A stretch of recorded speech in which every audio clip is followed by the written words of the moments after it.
Today, my guest is Emily Woodward. She is a registered nurse, a nutrition, health, wellness coach, and an international certified colon hydrotherapist.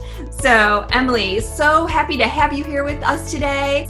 And today we're going to talk about colon health and what you can do for prevention. So, Emily, thank you for being here, and let's talk health. Sherry, thank you so much for having me. This is so exciting. I'm honored, and I'm so happy to know you. We've had such a fun journey these last 8 or 9 years. Yes, we have. We've gone through all different kinds of things in life, have we not? Ups and downs. We sure have. It's been wonderful. I feel like meeting you was one of the most synchronicitous moments of my life, because we have very similar stories, and you were such just a beautiful presence for me during some rough times. And then it's kind of funny, we both kind of got into this health coaching world kind of along the same lines and in the same time. It was so crazy. And so it's fun to kind of come full circle and be here with you today. This is so special. Yeah, it's awesome because I talk mouth health and pH and mouth biome, and you talk gut health and pH and biome and all that stuff. So it's and everything. And you even have the bacteria from your mouth in your gut. I do. Yes, it is interesting. I am a huge believer that all disease begins in the gut. I learned about the gut many years ago. One of my favorite health practitioners ever, her name is Catalina Martone, also known as Healthy Gut Girl. And that's kind of where my journey started. I read a book and it led me to her, and it was all about the gut and how if your digestion is suffering, if you're not eliminating appropriately, if you don't have the right balance of good microbes to bad microbes, you're going to have some degree of dysbiosis. You're not going to absorb the minerals and nutrients from your food as well, and that's going to lead to downstream problems, whether that's bone health problems, whether that's skin problems, whether that's long-term problems like Alzheimer's and Parkinson's. It's all connected to the gut. And in my health and wellness journey, because we're all on a journey, aren't we? I recently got my gut microbes mapped, and I discovered that I do have some oral bacteria that are not supposed to be in my colon that are there. So I'm doing a whole bunch of work on my oral health as well. And a lot of that comes back to the basics. I mean, certainly brushing twice a day, brushing for my 2 minutes. I do a mouthwash. I floss every day, and just try to keep those healthy habits going, because the little things add up. So yeah. Yes, they absolutely do. And we know mouth health, your dad was one of the people that I interviewed. He had leukemia and he was having bleeding gums, and that was one of the signs that something was off for him. Yes. That was pretty powerful. So yes, my dad actually got sick with acute myeloid leukemia in June of 2018. And my dad is one of the healthiest people ever. He is always moving and doing, and he eats really healthy. He looks like 20 years younger than he is. He's just a picture of health. He has very few medical problems. Very, very healthy guy, and he always has a lot of energy. And he had 2 symptoms leading up to his diagnosis. One was fatigue, and the other was bleeding gums. And that's it, basically. And it was so crazy. I always joke that I'm kind of psychic, but I kept having dreams that he wasn't okay. And I kept having this horrible gut feeling that something was wrong, because my dad is not a tired guy. And he called me, we for being a long distance daughter, we talk a lot, 3 or 4 times a week.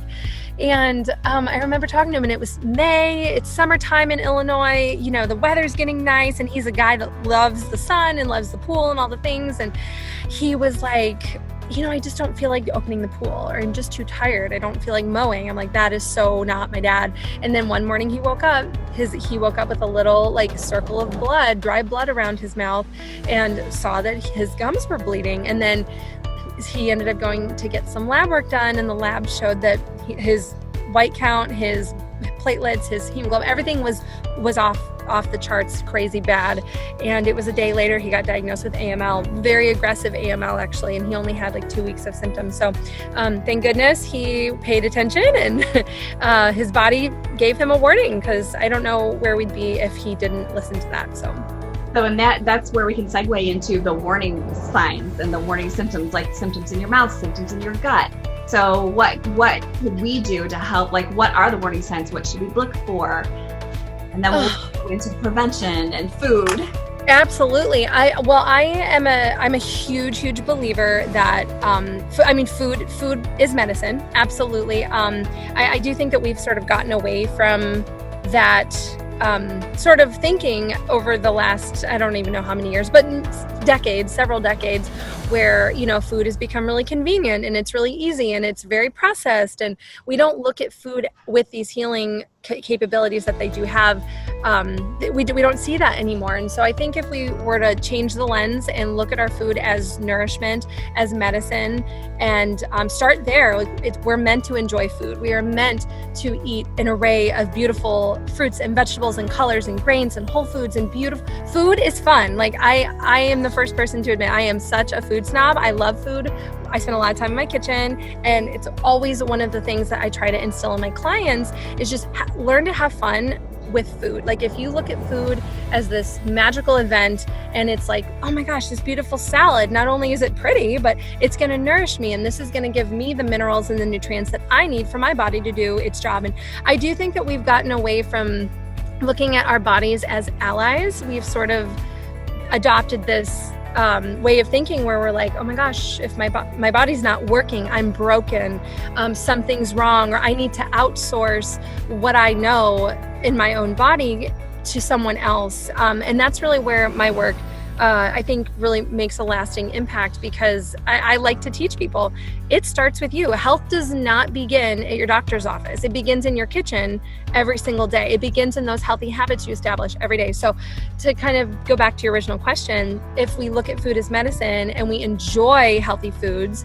that's number one. And our food should make us feel good. So I'm a huge proponent and a huge teacher of listen to your body. Like it's going to sound a little juvenile, I guess, but like, how does the food feel in your tummy? Do you feel cozy? Do you feel warm? Do you feel tight and distended? Are you gassy? Do I have bubbles? Am I burping a lot? Do I feel sluggish and tired? Do I feel headachy? Because these are all signs that the body is trying to tell you. So if you're somebody who bloats every time you eat pasta, maybe you have to investigate that. Maybe you have some gluten problems. Maybe you're somebody who every time you eat eggs, you break out in a rash. Maybe there's a food intolerance. So the body's constantly trying to teach you and trying to tell you things. So does that answer the question? Like, where do we start kind of?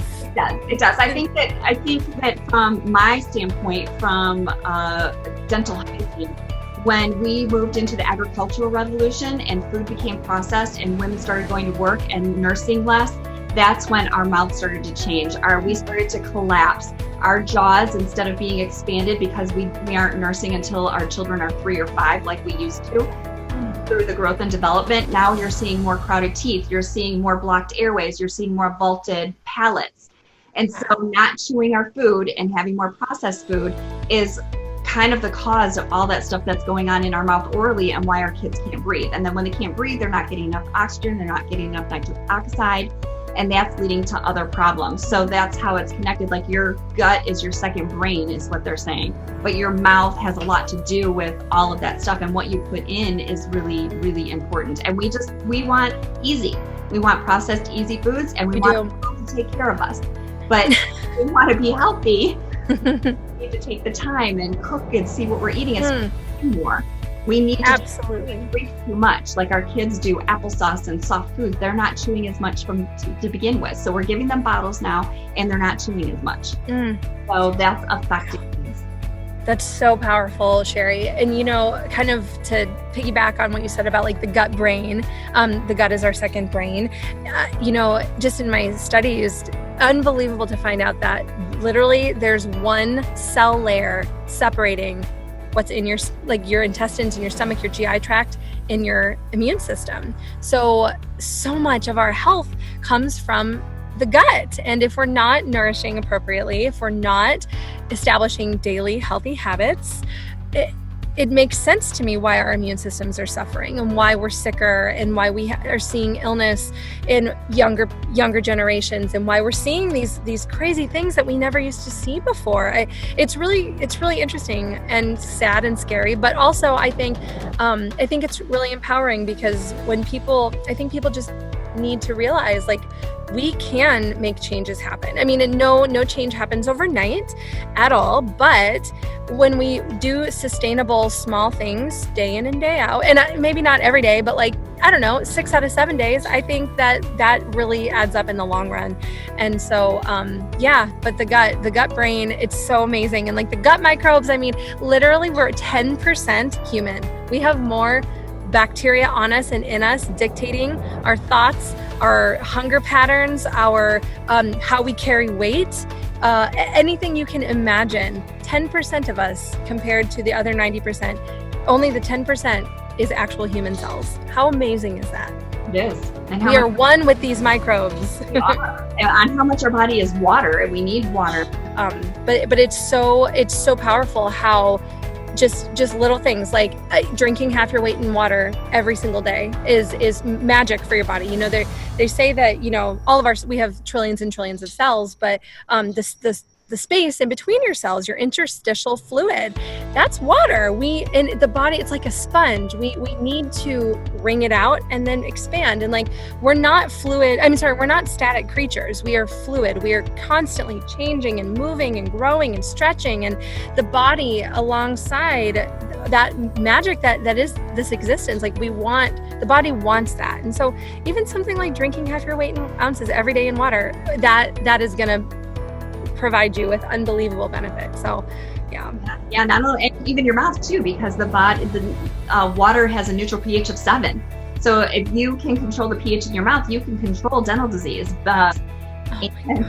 And so water, a simple thing you can do to balance the pH in your mouth, can also help prevent cavities. Chewing gum, like we were talking about before we got on here with the first active ingredient, xylitol. Xylitol comes from the inside of the corn cob, but it helps kill the Streptococcus mutans that cause cavities.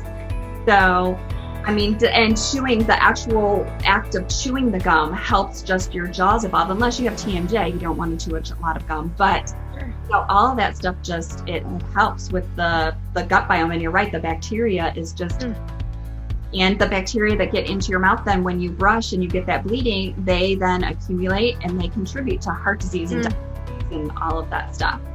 Wow. What is your recommendation? Because I know that you do a lot of plant growing of your own food and things like that. So what would you recommend for prevention in food and healing? Like, what are you doing? Absolutely. You know, one of my favorite things at home cooking, getting comfortable in the kitchen. I love knowing where my food comes from. I'm also a huge proponent of like community supported agriculture. So my husband and I, every week we try to go to the farmer's market. I love knowing where my food is coming from. It's picked pretty close, you know, within like 24, 48 hours. So it's got a lot of nutrition in it anyway. You know, when you go to a commercial supermarket, maybe that fruit had to travel from Mexico and you're in Illinois, you know, that's a long way for it to travel. So we've lost a lot of nutrients. So, and I know that's not realistic for everybody to go to a farmer's market all year round. I'm very lucky here in California. I have a lot of fruit all year round, but getting close to the source of your food, preparing it in a way where it's home cooked and really yummy, healthy fats. I'm a huge proponent of fat and balancing flavor, using spices, getting excited about creating. I love the active. For me, it's when I'm in the kitchen with my boo, we're catching up about the day and things like that, and then we share a beautiful meal together. So it stimulates my emotional, side as well as the physical side and all that. So I love plant food. I love eating the rainbow. I always like to tell people, like, if you look at your plate, try to fill it with, as many colors and fruits and veggies as you can. And then, definitely if you're an animal protein eater, then enjoy some animal protein. Just don't make it the main event. The main event is your veggies, your legumes, your plants, the things that grow in the ground. Those should make up the bulk of your food. But enjoy your chicken, your turkey, your meat, whatever it is that feels good to you, because there is no one size fits all diet. I'm using air quotes when I say diet, but really what I mean to say is there's no one size fits all. I think my husband and I, he thrives on a vegetarian diet. I do well on vegetarian diet, but then like once or twice a week, my body's like, oh my God, I need like turkey, or I need like a piece of salmon. And I feel stronger. So I really love when people tune into that intuition, because we all thrive in different ways. And so just connecting to your food, eating in colors. I do like to tell people, if you can, like, try not to drink a lot of fluids during your meals, because that can dilute the stomach acid, and the stomach acid is your first line of defense of the microbes that are present on the food, or, there's microbes everywhere, but the bath of the hydrochloric acid has the pH of battery acid. Its job is to kill microbes. So if we drink a bunch of water, it dilutes that. And also, I like to tell people, try to do like a room temperature water if you're going to drink during your meals, because otherwise cold water can kind of take away from that digestive fire that you need. And you are not just what you eat, you are what you eat and digest and absorb. So I always like to remind people of that. Right. And actually, digestion starts in your mouth with your saliva. Yes, thank you. I'm glad you said that. Drinking, it dilutes the enzymes in your saliva, and it doesn't help you. Then you're not stimulating because you're putting the water in there. So that's another reason why not drinking, because the enzymes in your saliva is what starts with the chewing, and then it helps process your food before you swallow it. Fascinating. I did not know that. Thank you for telling me. Saliva has a big part of digestion in your body. So that's how it's all connected. And that's why I want to talk to you, because it's totally all connected. And I don't think we think of that. And I didn't realize how much we didn't think of that until our government told us that dentistry was non-essential, and we didn't work for 10 weeks. And now I'm seeing the repercussions of what people not going to the dentist for 6 months when they should have been coming every 3 months because mouth is not healthy. I'm seeing what that has done to their mouth. And then that just exacerbates some of the other things. So until COVID happened, I guess thank you, COVID, for experience of, dentistry is a little essential, and we're not putting this all together of how important our mouth is. Absolutely. To our body. Wow. So many things just like stung me that you just said there. By the time you feel pain in your mouth, it's usually, am I going to need a root canal, or am I going to pull this tooth, because now it's more expensive. Whereas if you catch everything and you maintain it, you can catch it smaller. It doesn't cost as much. It's not as painful, and it's not contributing to what's happening in your body and making that more of a problem. So that's why starting from the beginning and teaching good habits and being consistent with your oral health is important to your overall health. I have to tell you, it's kind of like the equivalent of, I have a patient who, let's say they can't feel their hypertension. Well, okay, that's the warning sign. And then when you have a stroke, because your blood pressure is 220 over 120, literally, I see that pretty regularly. It's like, okay, now we have a brain injury because we've had a stroke, because we weren't listening to the body telling us through the hypertension. Every time you go to the doctor, every time you stand up and you have that kind of weird feeling, it's like, that's your body. And we've totally come into this mindset of, we like to, it's like the check engine light on our body goes off, whether that's through a missed period, or acne, or I'm constipated for a few days, or I have no energy, or my gums are bleeding. And it's like we put a Band-Aid on the problem and we expect that to go away. That's unfortunately the Western medicine approach. There's a pill for every ill. It's let's take care of the problem when it's an obvious painful issue of a problem. Whereas if I were to go to a functional medicine doctor, or a holistic practitioner, or somebody who looks at the root cause, and we get to the root, and then we can address everything else. It's like the body's natural state is one of balance. It has never not been this way. It will always be this way. And the body will always seek to achieve that homeostasis and that balance. So, for example, the blood has a very specific pH. Normal is 7.35 to 7.45. It's a very tight, narrow thing. That's where we want it.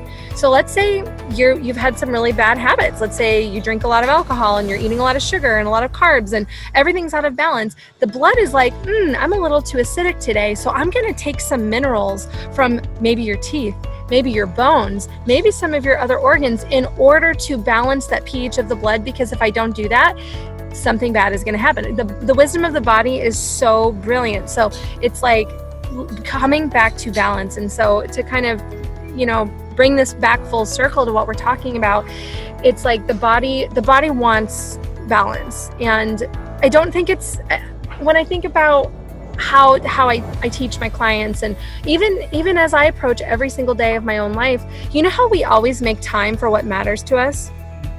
I try to tell people, like, well, you know, if it matters to you, you'll make time for it. So flossing every night is now part of my life. I mean, I'm not going to lie. I'm 33 years old. I'm not the most consistent flosser, but since finding out that I have some oral bacteria that needs some help, I am. I every day, every single night before bedtime, I floss my teeth.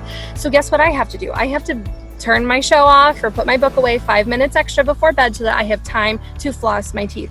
It sounds like a little thing, and it is a little thing, and 5 minutes every single night isn't a huge deal, but this is going to make a big difference for me down the road. I know it. So right. And you're trying to get your body in balance so you can have a baby and carry a baby. So you kind of know about this, and you're actually researching this for other reasons. So yes, and absolutely. I did that myself. You know, I mean, I had 5 doctors tell me I would never have a child, and then I worked with an integrative medicine doctor, and 3 months in, I was able to get pregnant.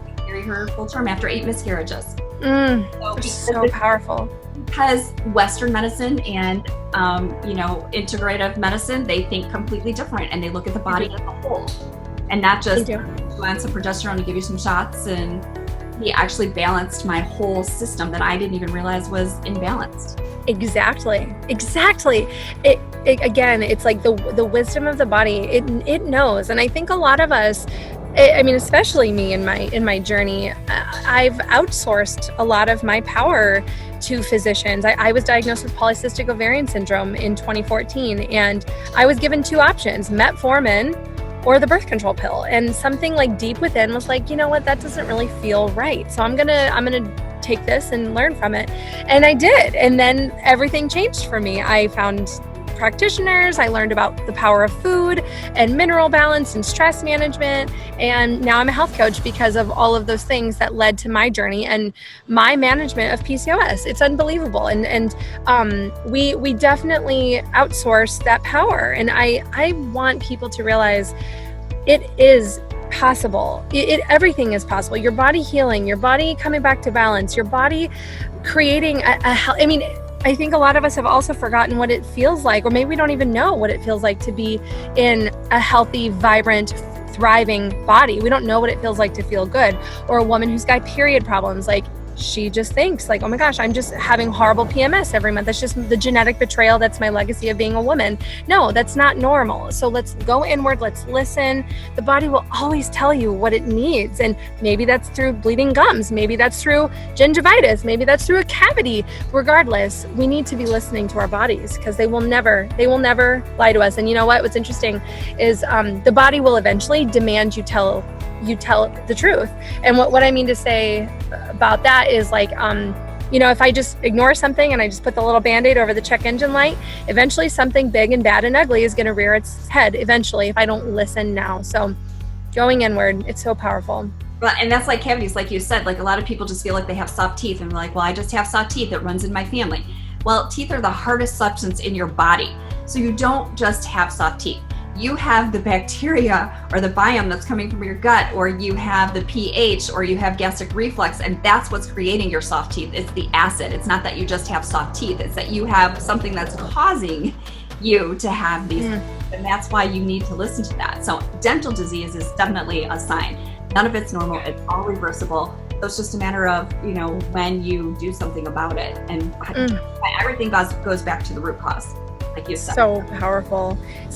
I think the work that you're doing is so needed, just so needed, Sherry. And it's so amazing. And like, it's changing lives. It's literally is what it is. It's changing lives. And I think teaching people to kind of take ownership, you know, in a way, and I get it. It's not the easy road. It's definitely the less easy road of like, oh, just take a pill if you've got hypertension, or, oh, you don't have a period. Well, no problem. We'll just give you we'll deal with it later. It's like, I get it. That's not the easy way. But when we take ownership and when we realize like, no, I can actually feel really amazing, and I can really take this life, this one and only life I've been given, and feel amazing and be healthy. I always come back to what is the whole point? What is the whole point of all of this? And it always brings me to tears, because you know how when you're like designing your vision board and you're like doing your goals, you're like, what is my why? My why for me is that man, Drew, upstairs right now, and my family, and making people that are in my heart and my space, bringing them joy. And that will always bring me to tears, because that is what I'm doing. And why wouldn't I want to live my healthiest, most amazingly vibrant, abundant life feeling fantastic? Of course I would. That's the point. So just telling people, teaching them, it's okay that it's going to take a little longer, but you will reap the benefits far, far longer. So yes, and that's what I just want people to be healthy, because I've seen what happens when they're not, and I've lived it. I mean, we both have family members that have had issues. I mean, my uncle had cancer and he passed away because I wasn't listening, and I didn't listen to myself, and I knew that there was more, and the doctors kept saying nothing was wrong with him. And then 5 years later, he got diagnosed with diabetes. And then I watched his gums get bad again, and I knew something was wrong, and he was losing teeth. But I sent him to the doctor, and it was like, no, you're fine. But not all doctors are the same. So when you know something is wrong, you need to listen to your body. And I didn't listen, because I was just, well, what can I do about this? And so I'm not taking that road anymore. I am standing up and I am talking about it, and I'm saying, look, I watched family members die, and I knew something was wrong just by looking at their gums. And so now I'm going to shout it from the rooftop, like, listen to what's going on, take those signs, find the right doctor that can help you. Oh, it's so powerful to hear you say that. And I mean, so tell me more about like what you're seeing in this movement, and how your work is impacting your clients. I'd love to know more about that. So let's take COVID, for instance. I've been working with a mom with 3 kids, and I met her getting my nails done. And she was one of the people that were telling me that she had soft teeth. And I'm like, no, you don't really have soft teeth. And she was telling me she was pregnant, and she was telling me what was going on. And I gave her some like fluoride and set her up with a doctor to get a tooth taken out, because it was a wisdom tooth. And she had the tooth taken out. And then after she was not pregnant anymore, I went to get my nails done again, and we were just talking. And we talked about mouth health in her kids. And then during COVID, one of her kids had abscess. And so I looked in her mouth, and she's like, she won't let me get in there. She has some sensory issues. And I have been working with parents with kids that have special needs. And Faith had sensory issues, and I didn't know it till she was older. And so now I'm a little more aware. I wish I had known when I was younger, but you don't know what you don't know.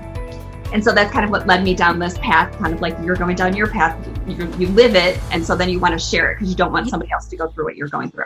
Exactly. So we got her seen, and the dentist saw her and had that tooth removed. And then she had another tooth that abscessed, and then we couldn't get her back in because of whatever's going on with COVID. And I'm just like, oh my gosh. And, we lifted her lip, and she's like, I never even thought of lifting her lip and looking in there. She's like, why didn't anyone ever tell me this? So all the time I kept talking to her, she's like, why didn't everybody tell me this? Why didn't anyone tell me this? When they said cavities was the #1 preventable childhood disease, I didn't see it until I worked in the mobile field. And then I saw it on a daily basis, and I'm like, there has to be something we can do to stop this, like to educate people. And I know that I'm not going to be able to get to everyone, but at least if I can get it out there and I can start sooner, it's because I was trying to help everyone. And what I've realized through this whole journey is when you try to help everyone, you help no one. Exactly. On moms that, are either getting pregnant or have just gotten pregnant or have little kids, because if you can get to this stuff before the age of 4 or 6, you can help prevent them from being on a CPAP machine when they're older, because of, the different things you can do in their mouth, and you can catch it sooner if you know what to look for. But a lot of time of these parents are just told that's normal. Like this girl was just like, your kids will outgrow that. Well, they might outgrow the bedwetting and the snoring and the grinding, but it is a sign. And that you can do something sooner, and you can maybe intercept it before they need orthodontics if you get it when they're 3 to 6. But we don't know that. And it wasn't until this girl kept saying to me, why didn't I know that? Why aren't you saying this? Like, people need to know this, that I just started like pushing forward. Well, you are inspiring in so many ways. And I'm so glad that you are doing this work, because I mean, as a young woman who will be a mom someday, and just knowing the importance of like, having a healthy vessel like now in order to carry a healthy child, and then bring that child, create the next generation. I mean, I'm a customer. Like I am your customer. And so I just think about just all of the people that don't know what they don't know. And what a cool time to be alive, to be absorbing all of this amazing information. And again, I think we're coming back home to ourselves in the way that like we're learning more about our bodies, we're learning more about ourselves, we're learning what it feels like to feel good. We're in a place where we realize the importance of just feeling our best. And for me, that's really the beginning and the end of all of it. It's like, you know, my business is called Abundantly Well with Emily, because the word abundance, I was like, abundance is everything. It's abundant love, it's abundant joy, it's abundant health, it's abundant fun, it's abundant like silliness, like everything in my life that I want more of. It's like, oh, of course I'm abundant in that. And it's like, that's why I called the business that, because I was like, there's no better word I can think of than all of this magic that's happening. I want more of it. And so it's an amazing thing. And I love the work you're doing. And it's just so amazing to be partnering with you. I'm honored to be here. Well, I am honored. And speaking of Abundantly Well and where to find you, where can people find you? You know, my website is www.emilyannwoodward.com, ANNE. And I'm also available on Instagram, emily.ann.woodward. And I'm present on there. I do a lot of videos, and I talk a lot about the power of food and natural living. My focus, again, is gut health, hormone balance, prevention, and eating a healthy, beautiful diet. And so, and I'm taking clients. I work one-on-one with clients in my 6-week, 3-month, or 6-month program. And I am in the process of designing a course on helping your gut microbes rediversify. And so that will be available later this year. So I'm really excited about it. Well, awesome. And thank you for taking the time to talk to us. And I can't wait to work with you in the future. And good luck with everything. I will talk to you soon. Thanks, Sherry. Take care. Click the link below to download Emily's free meal guide featuring none other than plants. And also click the link below to join the Healthy Mouth movement. As always, like, subscribe, and share. And thanks for watching, because a healthy mouth is a healthy body and a healthy life.